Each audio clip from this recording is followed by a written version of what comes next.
आज मुझे आपको ये जानकारी देते हुए बेहद खुशी हो रही है कि आजादी के बाद लगभग 70 वर्षों में ये पहला मौका है जब कारगिल की ऊंची पहाड़ियों पर रहने वाले ग्रामीण लोगों ने बिजली की ताकत के दर्शन पहली बार किए।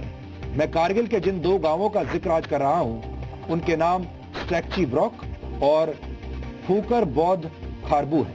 ये दोनों ही गांव 14,000 फीट की ऊंचाई पर बसे हुए हैं, जहां आजादी के बाद पहली बार बिजली पहुंची है। इन दोनों ही गांवों में करीब 38 परिवार रहते हैं, जिनमें 150 लोग हैं।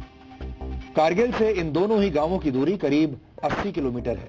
आजादी के बाद से अब तक ये दोनों गांव बिजली से वंचित थे। यहाँ के लोग रोशनी के लिए लालटेन पर निर्भर थे।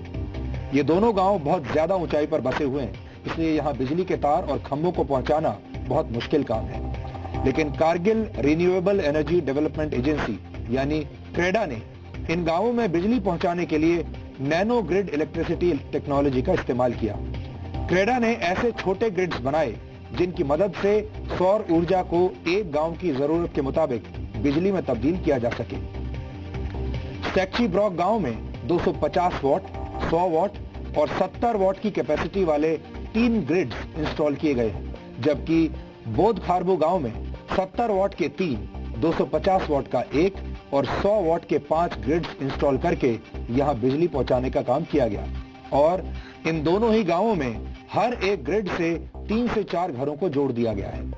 इन गांवों के सभी परिवारों को 7 से 10 एलईडी लाइट्स दी गई हैं और हर घर अब रोशनी से जगमगाने लगा है।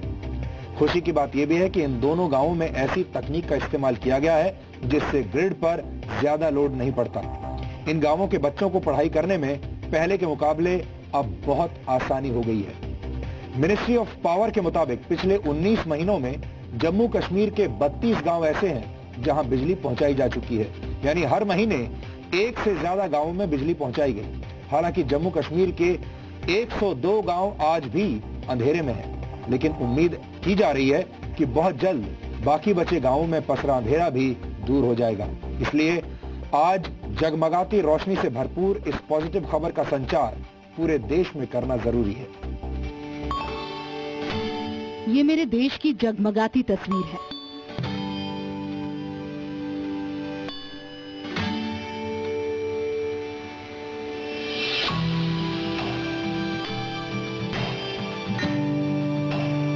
ये मेरे स्वदेश की जगमगाती तस्वीर है। आज के आधुनिक दौर में भले ही भारत चांद पर पहुंचकर पूरी दुनिया में अपनी धाक जमा रहा है, लेकिन आजादी के बाद से लेकर लगभग 70 वर्षों तक देश के कुछ गांव इतने पीछे रह गए कि वहां के लोग कल तक बिजली के लिए भी तरसते रहते थे। कारगिल के कुछ गांव भी इन्हीं गांवों की श्रेणी में आते हैं, लेकिन आज की तस्वीर बदली बदली है।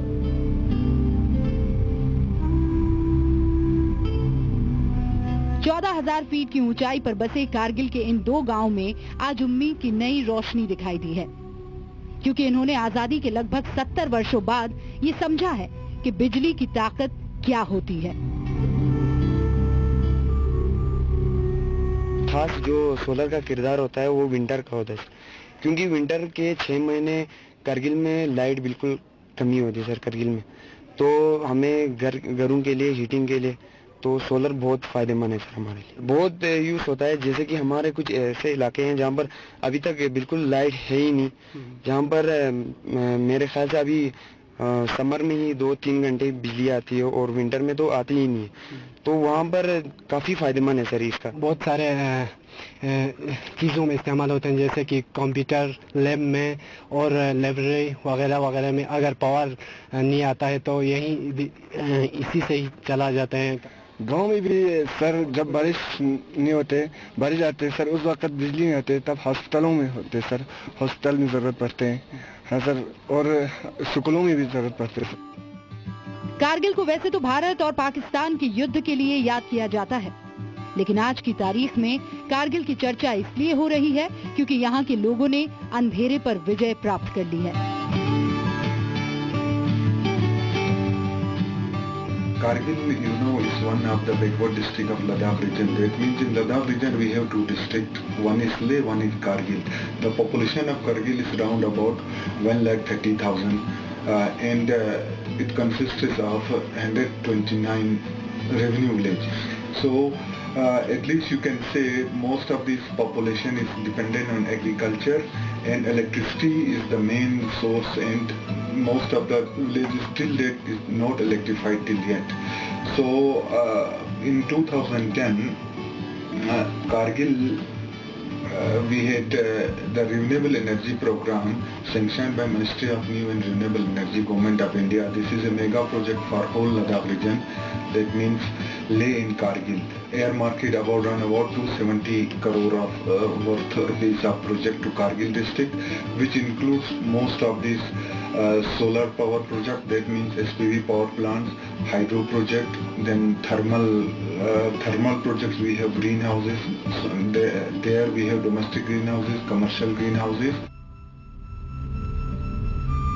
जरा सा अंधेरा होने पर हम और आप घबराने लगते हैं, लेकिन जरा सोचिए, कारगिल के दूर दराज के इलाकों में रहने वाले लोगों को 69 सालों से कितनी मुश्किलों का सामना करना पड़ रहा होगा। बच्चों के उज्जवल जीवन में सबसे बड़ी भूमिका शिक्षा की होती है, लेकिन बिजली ना होने की वजह से इनका भविष्य भी अंधकार की तरफ जा रहा था। लेकिन आज की तस्वीर कुछ और है। शहरों में बिजली के ना होने से परेशानी जरूर होती है, लेकिन किसी तरह गुजारा चल जाता है। जरा सोचिए, 14,000 फीट की ऊंचाई पर बसे जिन गांवों में बिजली का नामो निशान नहीं था, वहां क्या होता होगा। हालांकि इन इलाकों में बिजली पहुंचाना भी एक मुश्किल लक्ष्य था। इसके लिए KREDA की पूरी टीम को बहुत मेहनत करनी पड़ी। तारंग 17 पावर प्लांट्स यहाँ पे लगाए हैं। हमारा सर्वे इंजीनियर जो है वो घर घर में, गांव में जिस गांव में लगाना है उस गांव में जाके, घर घर में जाके हमने सर्वे किया। उस सर्वे के हिसाब से हमने लोड असेसमेंट के मुताबिक हमने किस गांव में कितना पावर कंज्यूम होगा, उसको आने वाले 10 साल को हमने देख के फिर हमने इस पावर प्लांट को हमने इस तरह लगाया। ये कितना सुखद अनुभव है कि आजाद भारत के 69 साल बाद इन गांवों में बिजली आने से ग्रामीण अब न सिर्फ खुश हैं, बल्कि उनके चेहरों की मुस्कान भी लौट आई है। अंधेरे से छुटकारा कौन नहीं चाहता, रोशनी की उम्मीद किसे नहीं होती। जम्मू कश्मीर के 102 गांव अभी भी अंधेरे में हैं और रोशनी का इंतजार कर रहे हैं। उम्मीद है कि उनके जीवन का अंधेरा भी जल्द ही दूर हो जाएगा।